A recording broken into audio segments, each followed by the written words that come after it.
সম্পদটা থাকে তখন ওই সম্পদের কি দিতে হয়? যাকাত দিতে হয়। নিসাব কি? শরীয়তে দুইটা নিসাব আলোচনা করা হয়েছে।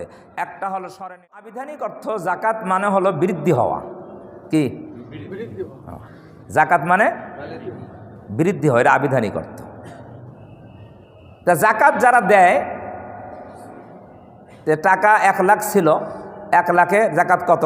2500। কত? 2500। তা 2500 টাকা যাকাত দিয়ে দিল, এটা বৃদ্ধি হলো না কমলো?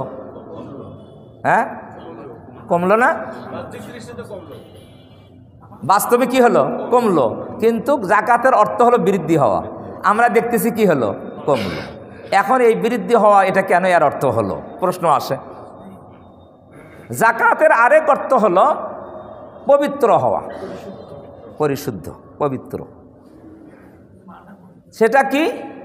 যেই মালের যাকাত দেওয়া হয় সেই মালকে পবিত্র করা হয়। আপনার কাছে নিসাব পরিমাণ মাল আছে, এখন যদি ওই নিসাব পরিমাণ মালের হিসাব করে যাকাত দিয়ে দেন, তাহলে অবশিষ্ট মাল কি হয়ে গেল?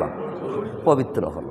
আর যদি যাকাত না দেন, তাহলে ওই যাকাত না দেওয়া টাকা আর ওই বাকি টাকা একত্র হওয়ার কারণে এটা অপবিত্র হয়ে গেল। কি হয়ে গেল? পুরা সম্পদটা অপবিত্র হয়ে গেল। তার এটা অপবিত্র হওয়া আমরা বুঝলাম। আর বৃদ্ধি হওয়ার মর্ম মুফাসসিরিন কেরাম বলেছেন, যাকাতের অর্থ বৃদ্ধি হওয়া। বাহ্যিকভাবে আমরা দেখি কমে যায়, আসলে বৃদ্ধি হয় কিভাবে? তো কোরআন শরীফে এক জায়গায় বলা হয়েছে, ইয়ামহাকুল্লাহু রিবা ওয়া ইউরবিস সাদাকাত। আল্লাহ তাআলা বলেন যে রিবা, সুদকে আল্লাহ মিটিয়ে দেন, ধ্বংস করে দেন। ইয়ামহাকুল্লাহু রিবা, রিবা মানে কি? সুদ। ইয়ামহাকু, মিটিয়ে দেন, আল্লাহ সুদকে নিশ্চিহ্ন করে দেন। আর ওয়া ইউরবিস সাদাকাত, সাদাকাত মানে কি? দান, সদকা, আল্লাহর পথে ব্যয় করা, এটাকে আল্লাহ বৃদ্ধি করে দেন। তাহলে সদকা করলে আল্লাহ সম্পদ বাড়ায় দেন, আর সুদি লেনদেন করলে তার সম্পদ কি? ধ্বংস করে দেন, কমায় দেন। মুফাসসিরিন কিরাম আয়াতের ব্যাখ্যায় বলেছেন যে যাকাতের অর্থ বৃদ্ধি হওয়া। এখানেও আল্লাহ বলতেছেন দান সদকা করলে সম্পদ আল্লাহ বাড়ায় দেন। তাহলে এর মর্ম কি? এটার দুইটা মর্ম বর্ণনা করা হয়েছে। একটা হলো যে যাকাত যেই সম্পদে দেওয়া হয়, এই সম্পদে আল্লাহ বরকত দান করেন। কি দান করেন? বরকত দান করেন, এক। 2 নম্বর হলো যেই সম্পদে যাকাত দেওয়া হয় এটা বৃদ্ধি হয়। যে বৃদ্ধি কিভাবে হয়? যে বৃদ্ধি হওয়ার পদ্ধতি হলো, ধরেন উদাহরণস্বরূপ আপনি একটা কাজ করতে যাচ্ছেন, এই কাজ করতে বা চিকিৎসা করতে আপনার টাকা লাগবে 50,000। কত? 50,000। কিন্তু আপনি যাকাত দেন সঠিকভাবে, ওই কাজটা সমস্যাটা আপনার সম্মুখে চলে আসছে, তখন দেখলেন আপনার ওই কাজটা যেখানে অন্যের লাগে 50,000, আপনার 10,000ই কাজ হয়ে গিয়েছে। কয় হাজারে? তাহলে আপনার কি 40,000 টাকা বৃদ্ধি হলো কি না? হলো না? এটাই হলো বৃদ্ধি হওয়া। এটা আমরা অন্তর্চক্ষু না থাকার কারণে এটা আমরা দেখতে পাই না। আমি আমার জীবন দিয়ে বলতে পারি, নাম বলবো না, শব্দ উচ্চারণ করব না। 20 লক্ষ টাকার কাজ আমার জীবনে একটা কাজ আমি করেছি, 20 লক্ষ টাকার কাজ 12,000 টাকা দিয়ে। বিশ্বাস করেন? আরে আল্লাহর ঘরে বলতেছি, বয়ানের চেয়ারে বসে 20 লক্ষ টাকার কাজ কত? কয় হাজার? এটা বরকত না? বরকত না? হ্যাঁ, আল্লাহু আকবার। আল্লাহর শুকরিয়া করার কোনো জায়গা নাই। আমি যদি কিয়ামত পর্যন্ত সিজদা দিয়ে আল্লাহর শুকরিয়া আদায় করি, আল্লাহর শুকরিয়া আদায় করে শেষ করতে পারবো না।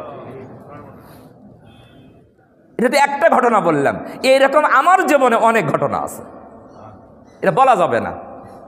বলবেন হুজুর কেরামতি বলতেছে। এটা আফসোস করে বললাম, আবেগের সাথে বললাম, এটাই বাস্তবতা। এটাই কি? এটাই বাস্তবতা। আপনারা দূর থেকে ভুল দেখেন, দূর থেকে কি দেখেন?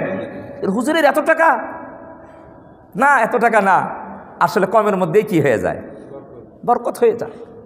কল্পনাই করতে পারবেন না, কমের মধ্যেই কি? আপনি যে কাজ করতে 20 লাখ, আমার সেখানে লাগে কয় হাজার? 12,000। দেখ বরকত না? আল্লাহু আকবার কবীরা। আল্লাহর শুকরিয়া আদায় করে শেষ করা যাবে না। এই জন্য সকলের প্রতি করজোড়ে অনুরোধ করব, যে যে অবস্থায় আছে আল্লাহর শুকরিয়া আদায় করি। আল্লাহর শুকরিয়া। জাকাত, এখন আসুন জাকাত, জাকাতের আমরা অর্থ বুঝলাম। এখন শরীয়তের পরিভাষায় জাকাত কাকে বলা হয়? শরীয়তের পরিভাষায় জাকাত কাকে বলা হয়? জাকাত কে দিবে, কতটুক সম্পদ হলে জাকাত দিবে, আর কাকে জাকাত দিবে? কথা বুঝছি না বুঝি নাই? শরীয়তের পরিভাষায় জাকাত কাকে বলা হয় এটা তো আমরা আবিধানিক অর্থ করলাম জাকাতের। শরীয়তের পরিভাষায় জাকাত কাকে বলা হয়? জাকাত কতটুকু সম্পদ হলে জাকাত দিবে এবং কাকে জাকাত দিবে, কাকে জাকাত দিবে। আমাদের দেশে একদল মানুষ তৈরি হয়েছে, এরা বলে আমরা কোরআন মানি, হাদিস মানি না। আছে না? এরা পথভ্রষ্ট, এরা গোমরাহ, এরা ইনডাইরেক্ট কোরআনই মানে না। ডাইরেক্ট বলতেছে কোরআন মানি, আসলে কোরআন মানে না। বলবেন কিভাবে? এই যে জাকাতের কথা, ওয়া আকিমুস সালাহ ওয়া আতুজ যাকাত, জাকাত আদায় করো, কোরআনের কথা না? জাকাত আদায় করো। এখন আমি যে তিনটে কথা বললাম, জাকাত কে দিবে, কতটুকু সম্পদ হলে জাকাত দিবে, কতটুকু সম্পদ হলে জাকাত দিবে, নিসাব কতটুকু, এই কথা কোরআনের কোনো আয়াতে নাই। তা জাকাত দিবেন কোত্থেকে? কথা বোঝেন নাই? কতটুকু সম্পদ হলে জাকাত দিবেন এই কথা কোরআনে নাই। তাহলে আপনি যে কোরআন বলতেছেন আমি কোরআন মানি হাদিস মানি না, তাহলে এই আয়াত ওয়া আতুজ যাকাত এটা কীভাবে মানবেন? মানার উপায় আছে? এটা মানতে হলে কি মানতে হবে? হাদিস মানতে হবে। আরেকটা সূক্ষ্ম কথা বলি, হাদিস আর কোরআনের তফাৎ কি? আছে তফাৎ? পার্থক্য আছে? আছে, পার্থক্য আছে। এক দিক দিয়ে পার্থক্য নাই, আরেক দিক দিয়ে পার্থক্য। এত কথা তো বলা যাবে না। পার্থক্য কি জানেন? হাদিস বের হয়েছে, হাদিস যেটা, যে শব্দটা হাদিস কার জবান থেকে বের হয়েছে বলেন তো? নবীজি সাল্লাল্লাহু আলাইহি সাল্লামের জবান থেকে বের হয়েছে। আরেকটা প্রশ্ন করি, আচ্ছা বলেন তো কোরআনের শব্দ যেটা, এটা কার জবান থেকে বের হয়েছে? আল্লাহর বলে। কার জবান থেকে? নবীর জবান থেকে। দেখছেন কারবার? নবীর জবান থেকে আলহামদুলিল্লাহি রাব্বিল আলামিন বের হয়েছে নাকি? সূরা ফাতিহা বের হয়েছে, আলিফ লাম মিম যালিকাল কিতাবু লা রাইবা ফি, কার জবান থেকে বের হয়েছে? নবীর জবান থেকে বের হয়েছে।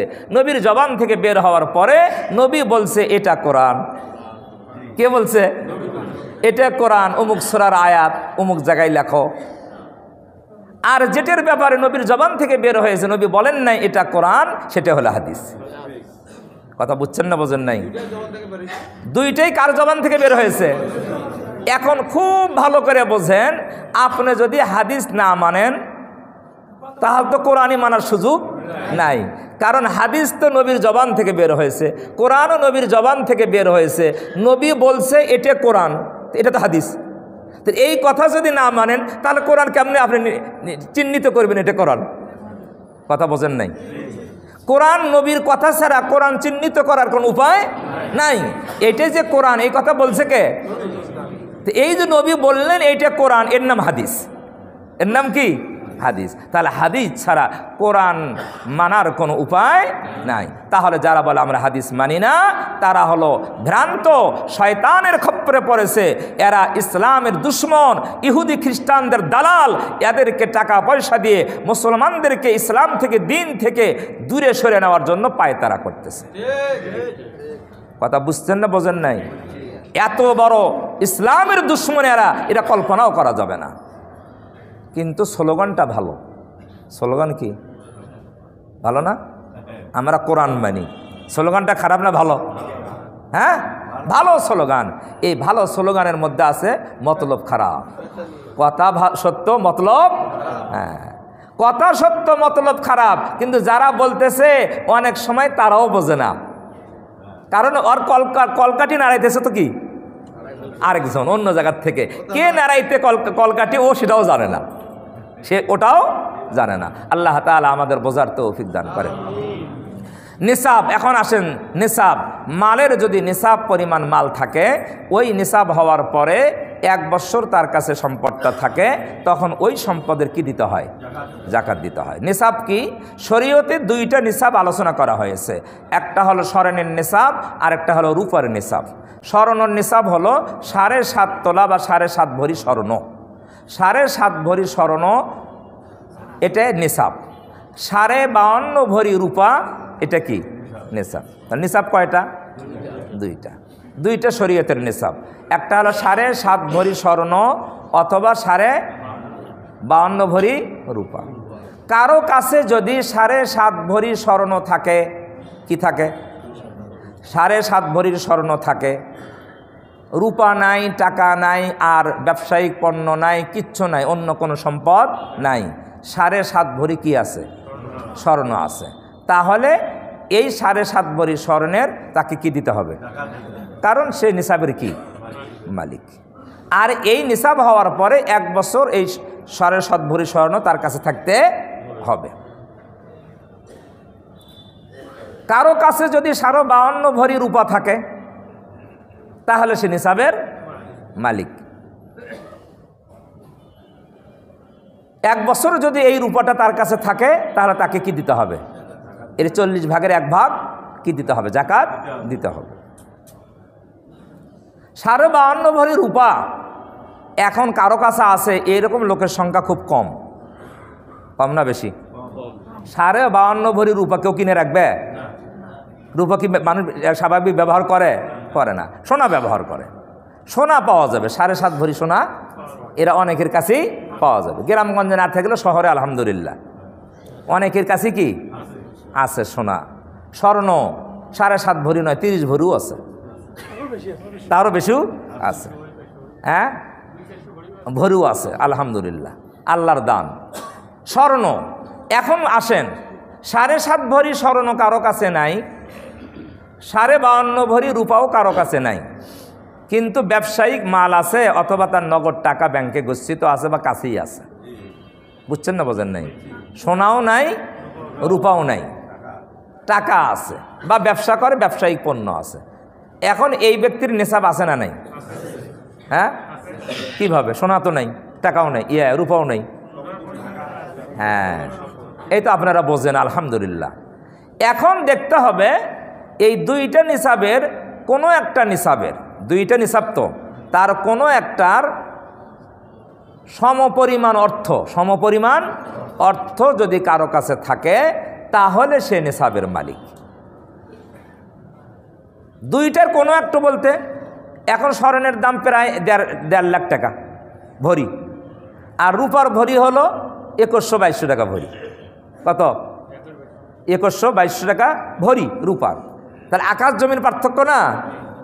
7.5 ভরি স্বর্ণের দাম 1.5 লাখ টাকা করে হলে কত হয়? 10-11 লক্ষ, প্রায় 10-11 লক্ষ। তাহলে স্বর্ণের নিসাবটা 10-11 লক্ষ টাকা হলে নিসাব হয়। আর যদি 2100 টাকা করে রূপা ধরা হয়, 52.5 ভরি রূপার দাম আসে 1,10,000 টাকার মতন, সামথিং। 1 লাখ কত? 10,000। তাহলে 1,10,000 টাকা আসলেই কি হয়? নিসাব হয়। তাহলে নিসাব কম বেশি হলো না? এখন কোন নিসাব ধরবেন, স্বর্ণটা না রূপারটা? বলেন তো, আপনাদের বিবেকে ছাড়িয়ে দিলাম। শরীয়তের মাসলা হলো যে 2টা নিসাব আছে, এই 2টা নিসাবের মধ্যে যেটা আগে হবে সেটাই ধরতে হবে। যেটা কি হবে? আগে হবে, সেটাই ধরতে হবে। কোনো সময় যদি রূপার দাম বেড়ে যায়, স্বর্ণের দাম কি হয়ে যায়? কমে যায়। কোনো সময় যদি হয়, তখন নিসাব ধরবেন কোনটা? স্বর্ণটাই ধরবেন। এখন রূপার দাম কম, এখন রূপারটাই কি ধরতে হবে, এটাই শরীয়তের মাসালা।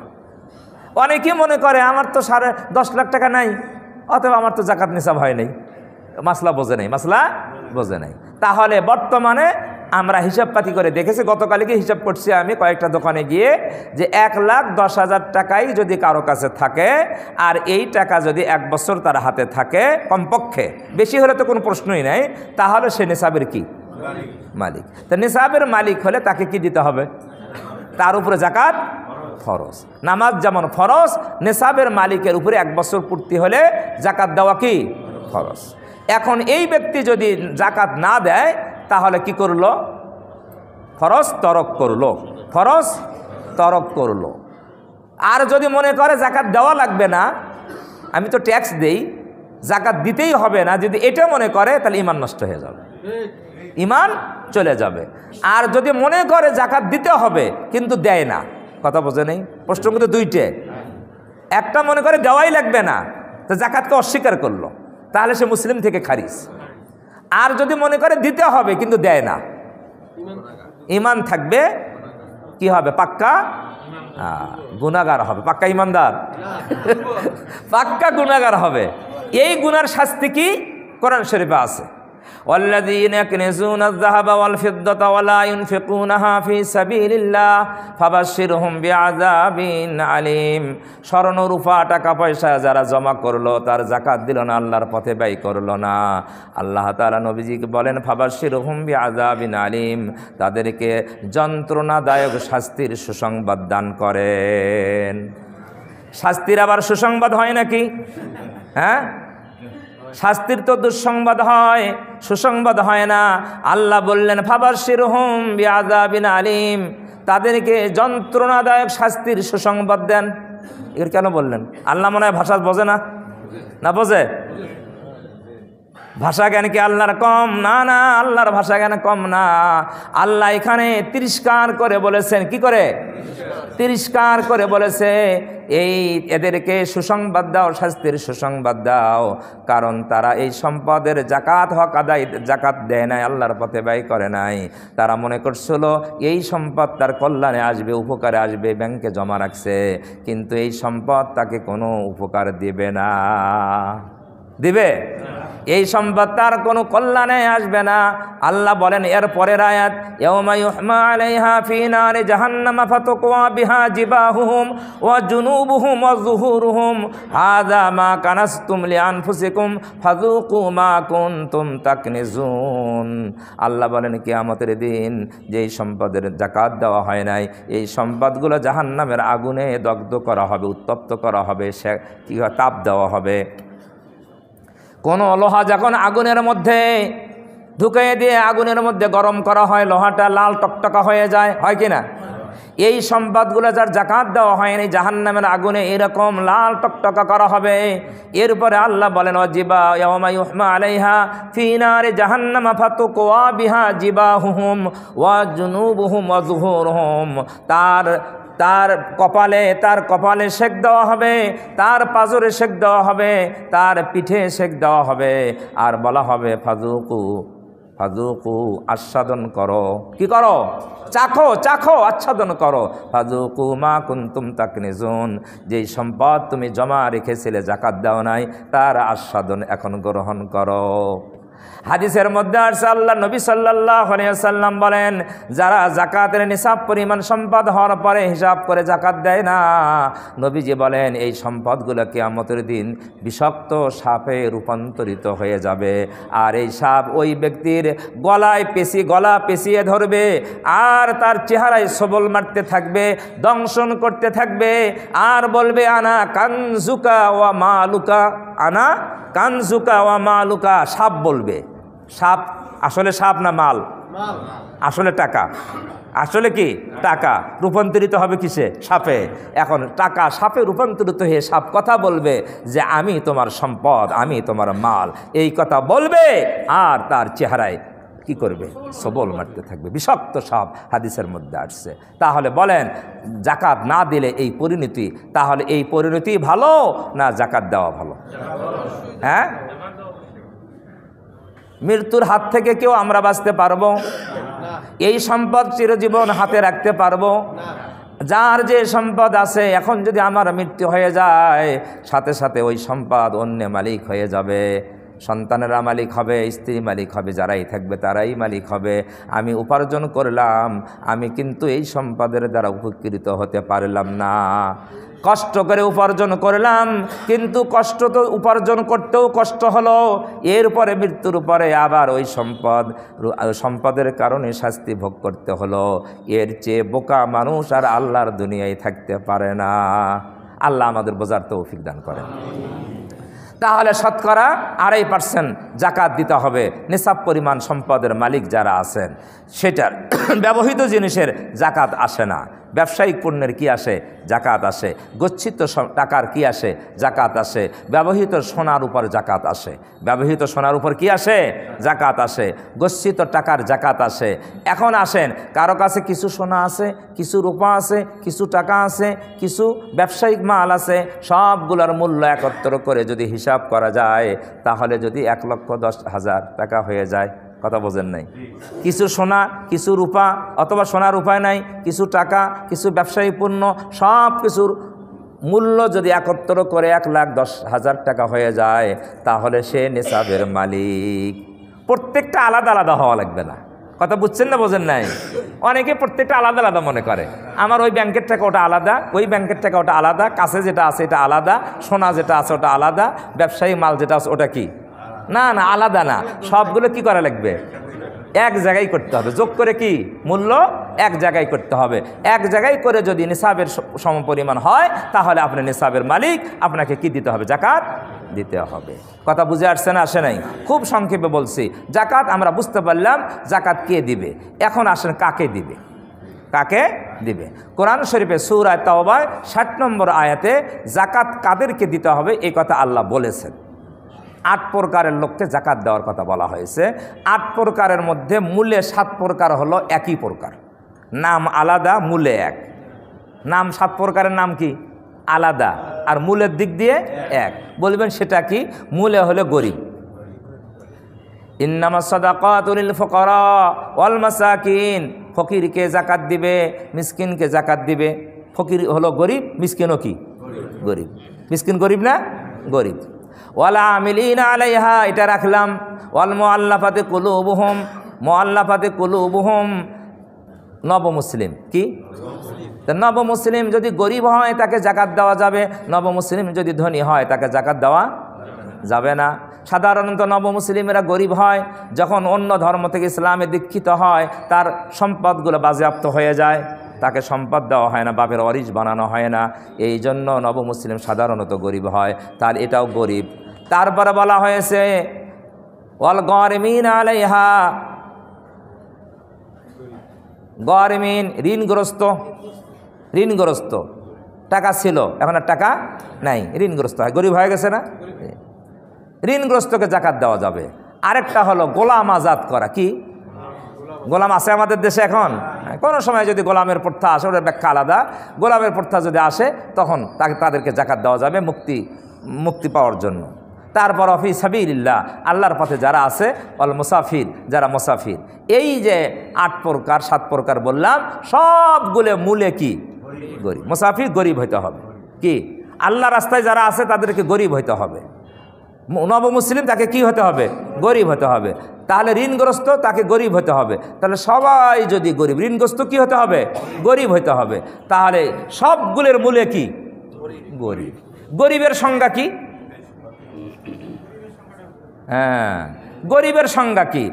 গরিবের সংজ্ঞা শরীয়তে হলে গরিব কাকে বলে? ধনী তো বুঝছেন, নিসাবের যে মালিক সে কি? ধনী। গরিবের সংজ্ঞা কি? গরিবের সংজ্ঞা হলো নিসাবের যে মালিক নয় সে হলো গরিব। সহজ না কথা? বুঝছেন তো? 10,000 টাকা আছে, 1 লাখ টাকা নাই, 1,10,000 নাই, খালি 10,000 টাকা আছে, 50,000 টাকা আছে, তাও গরিব। তাও কি? গরিব। 5 টাকা আছে, তাও কি? গরিব। তাহলে নিসাবের যে মালিক না সে কি? শরীয়তের দৃষ্টিতে সে কি? গরিব। আর নিসাবের যে মালিক সে হলো কি? ধনী। কথা বুঝে আসছে? তাহলে জাকাতের এই 8 প্রকারের মূলে হলো 7 প্রকারই হলো গরিব। গরিব নাম যদিও আলাদা আলাদা, কিন্তু মূলে কি? গরিব। একটা প্রকার আছে সে ধনী হতে পারে, সেটা হলো ওয়াল আমিলিনা আলাইহা। আমিলিনা আলাইহা, ইসলামী রাষ্ট্র কায়েম হতে হবে। ইসলামী রাষ্ট্র কায়েম হওয়ার পরে ইসলামী রাষ্ট্রের পক্ষ থেকে জাকাত উসুল করার জন্য, কালেকশন করার জন্য যেই ব্যক্তিকে চাকরি দেওয়া হবে, কি দেওয়া হবে? চাকরি দেওয়া হবে। সে ধনীও হতে পারে। ওই আমিলিন মানে আদায়কারী। আমিলিন মানে কি? জাকাত উসুলকারী, আদায়কারী। ওই ব্যক্তির বেতন জাকাতের টাকা থেকে সরকার দিতে পারবে। এখন কি ইসলামী রাষ্ট্র আছে? নাই। তাহলে আমিলিন নাই, আমিলিন নাই। এখন একটা জিনিস আছে, সেটা হলো উকিল আছে। উকিল কি? উকিল। উকিল কেমন? জাকাত বিভিন্ন মাদ্রাসা লিল্লা বোর্ডিং আছে, লিল্লা বোর্ডিং আছে না? ওই লিল্লা বোর্ডিংয়ের মাদ্রাসাওয়ালারা হুজুর মোহতামিম সাহেব জাকাত কালেকশন করে না? এই হুজুর কিন্তু আমিলিন নয়, কারণ সরকারের পক্ষ থেকে তাকে নিযুক্ত করা হয়নি, অতএব তাকে আমিলিন বলা হবে না। এই হুজুরকে ওই জাকাতের টাকা দিয়ে বেতন দেওয়া যাবে না, দিলে জাকাত আদায় হবে না। কথা বুঝছেন না বোঝেন নাই? যেহেতু ইসলামী রাষ্ট্র নাই, ওই হুজুরকে আমিলিন নিয়োগ করা হয়নি, অতএব হুজুর আমিলিন নয়। ওই হুজুরকে জাকাতের টাকাতে বেতন দিলে জাকাত আদায় হবে না, হুজুরের নেওয়াও বৈধ হবে না। এক। 2 নম্বর, তাহলে হুজুরকে দিলে জাকাত আদায় হবে না কেন? হবে কি না? হুজুর হলো উকিল, কি আদায়কারী একটা, উকিল একটা। উকিল বলা হয় একজনের কাজ আরেকজন করে দেয়, তার নাম কি? আপনি কাজ করতে পারেন না, কোর্টে একজন উকিল নির্ধারণ করছেন, তাই নয়? আপনার কথাটাই উকিল আপনার উকিলে বলে, তাই নয়? তাহলে উকিল হলো আপনার পক্ষ থেকে উকিল। এই উকিলকে যদি আপনার জাকাতের টাকা দিয়ে দেন, তাহলে আপনার জাকাত আদায় হয়ে যাবে। আর উকিল কি করবে? উকিল ওই যে গরিবের পেছনে এই উকিল এই টাকাগুলো কি করবে? ব্যয় করবে। কথা বুঝতে পারছেন না পারেন নাই? কেউ বলে হুজুরকে জাকাত দিলে জাকাত আদায় হবে না, এ গোমরা, এ কোরআন বোঝে নাই, হাদিস বোঝে নাই। কোরআনের ভাষা, ইসলামের ভাষায় হুজুর কালেকশন করতেছে নিজের জন্য নয়, বরং লিল্লা বোর্ডিংয়ে গরিব ছাত্রের জন্য। ওই গরিব ছাত্রের পক্ষ থেকে কি? উকিল। গরিব ছাত্রের পক্ষ থেকে উকিল। এখন বলেন, যদি বলেন তাহলে গরিব ছাত্রই কালেকশন করুক না, গরিব ছাত্রকে যদি জাকাতের টাকা কালেকশন করেন, ওর বছরে খরচ হলো কত? মাসে যদি 2000 টাকা খরচ হয় একটা ছাত্রের পেছনে, তাহলে বছরে কত? 24,000 টাকা। আপনি ধনী মানুষ, 24,000 টাকা জাকাত দিয়ে দিলেন, গরিব এতিম ছাত্র দিয়ে দিলেন। এই 24,000 টাকা ওকে যদি একসাথে দিয়ে দেন, তাহলে ওই ছাত্র 24,000 টাকা পেয়ে আর মাদ্রাসায় পড়বে না, একটা মোবাইল কিনবে। আগে কি কিনবে? মোবাইল কিনবে। কয়েকদিনের মধ্যে টাকা কি করে ফেলাবে? শেষ করে ফেলাবে। তাহলে কি তার লাভ হলো না ক্ষতি হলো? আর যদি এই উকিল হুজুরকে দেন, হুজুর এই টাকাটা লিল্লা ফান্ডে রেখে 1 বছর তাকে খাওয়ায় পড়ায় তাকে লেখাপড়ার ব্যবস্থা করবে। কথা বুঝছেন না বোঝেন নাই? তাহলে কোনটা ভালো হলো? ছাত্রকে দেওয়া না উকিলকে দেওয়া? উকিলকে দেওয়া। আপনার টাকাটা কাজে লাগলো। এই জন্য হাদিসের মধ্যে বলা হয়েছে, ওলামায়ে কেরাম একমত যে লিল্লা বোর্ডিংয়ে জাকাত দেওয়া ডবল সব। কি সব? একটা হলো গরিবের সহযোগিতা করলেন, কারণ ওখানে তো গরিবকেই দেওয়া হচ্ছে, গরিব ছাত্র। 2 নম্বরে ইলমি দ্বীন কোরআন হাদিস শিক্ষার সুযোগ করে দেওয়া হচ্ছে। এই 2 কারণে কি সব? ডবল সব। এক। আরেকটা কারণ হলো এই, আপনারা জাকাত যাকে দিবেন সে যেন নিসাবের মালিক না হয়, এটা নিশ্চিত হতে হবে। ভালো করে বুঝেন, নিশ্চিত হতে হবে নিসাবের যেন মালিক না হয়। কারণ নিসাবের মালিককে জাকাত দিলে আপনার জাকাত কি হবে না? আদায় হবে না। তার নেওয়াও বৈধ নয়, দেওয়াও বৈধ নয়, জাকাতও আদায় হবে না। এখন এমন গরিব মানুষ আছে, তারও 1 লাখ 1.5 লাখ টাকা আছে, খালি 1.5 লাখ টাকাই নাই, ওই টাকা খাটায়। গরিব মানুষ কি খাটায়? টাকা খাটায়। চেহারা দেখে বুঝবেন একবারে নেহায়েত মিসকিন, কিছুই নাই, কিন্তু ওর পেছনে দেখবেন ওর অনেক টাকা। কি এখন আপনি জানলেন না, অথচ ওই লোক নিসাবের মালিক, 1,10,000 টাকা তার কাছে আছে, তার চেয়ে বেশি আছে। তাহলে ওই লোককে জাকাত দিলে, নিসাবের মালিককে জাকাত দিয়েছেন, তাহলে আপনার জাকাত আদায় হবে না। মূলত নিসাবের মালিককেই তো জাকাত দিতে হবে, পাল্টা আপনি তাকে কি দিলেন? জাকাত দিলেন, জাকাত আদায় হবে না। এখন আসেন, লিল্লা বোর্ডিংয়ে যেই ছাত্ররা লেখাপড়া করে, গরিব ছাত্র, আচ্ছা একটু আত্মায় কলজায় হাত দিয়ে বলেন তো, এরকম কোন ছাত্রের কাছে 1,10,000 টাকা কি আছে? সম্ভাবনা আছে? হ্যাঁ, কোনোদিন সম্ভাবনা নাই। তাহলে আমরা নিশ্চিত করে বলতে পারি, লিল্লা বোর্ডিংয়ে যে গরিব এতিম ছাত্ররা পড়ে, এরা কোনোদিন নিসাবের মালিক নয়, এটা নিশ্চিত। এটা কি নিশ্চিত? আর আপনি যাকে গরিব মনে করে জাকাত দিচ্ছেন, এটা নিশ্চিত হওয়া খুব কঠিন। নিশ্চিত হওয়া কি কঠিন যে আসলে এই নিসাবের মালিক না নিসাবের মালিক নয়। এই জন্য জাকাত দেওয়ার সময় জাকাত দাতারকে, এটা আপনার দায়িত্ব, আপনার জাকাত আপনি দিবেন, কাকে দিচ্ছেন এটা নিশ্চিত হওয়া আপনার দায়িত্ব। যাকে ইচ্ছে সেখানে দিলে জাকাত আদায় হবে? হবে না। আর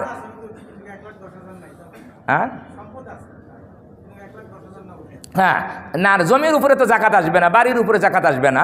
এটা যদি আপনার এই স্থায়িত্ব সম্পদ, স্থায়ী সম্পদ, এগুলোর জমি বাড়ি, এগুলোর উপরে কি আসবে না? জাকাত আসবে না। স্বর্ণ, রূপা, ব্যবসায়িক পণ্য, নগদ অর্থ, জমা অর্থ, এগুলো মিলে যদি 1,10,000 টাকা হয়, সবগুলো মিলে, বাড়ি বাদে, জমি বাদে, এগুলো বাদে, তাহলে আপনার নিসাবের মালিক হবেন। তাহলে আমরা সংক্ষিপ্ত আকারে বললাম জাকাত আমরা কাদেরকে দিব, কোথায় দিব, কোথায় দিলে বেশি সব, এই বিষয়ে কিন্তু বিস্তারিত কথা বলতে পারলাম না। আর একটা কথা বলে শেষ করি, আমাদের টাইম একেবারেই পার হয়ে গেছে। সদকায় ফিতর আছে না, ফেতরা বিস্তারিত ব্যাখ্যায় আজকে দেব না। আল্লাহ তৌফিক দিলে আগামী জুমায় জাকাতের অবশিষ্ট আলোচনা, ফেতরা, ইতিকাফের আলোচনা করা হবে। তবে জাকাতের একটা পরিমাণ সরকার নির্ধারণ করে দিয়েছে, সর্বনিম্ন 110 আর সর্বোচ্চ 2805 টাকা, 2805 টাকা। এটা নিয়ে কিছু আলোচনা হওয়া দরকার। এই নির্ধারণের উপরে কিছু আলোচনা, আমাদের কিছু অনেকের প্রশ্ন আছে, অনেকের সন্দেহ আছে যে এটা কিভাবে নির্ধারণ করলো, এটা কেমন সর্বোচ্চ হলো, এটা কেমন সর্বনিম্ন হলো, এই বিষয়ে কিছু আমাদের সন্দেহ সৃষ্টি হয়ে গিয়েছে ইতিমধ্যেই। গতকাল আমার রেডিওর প্রশ্ন পর্বেতেও আমাকে প্রশ্ন করা হয়েছিল, আমি সংক্ষিপ্ত উত্তরও দিয়েছি। এই বিষয়ে কিছু আপনাদের পরিষ্কার ধারণা হওয়া দরকার।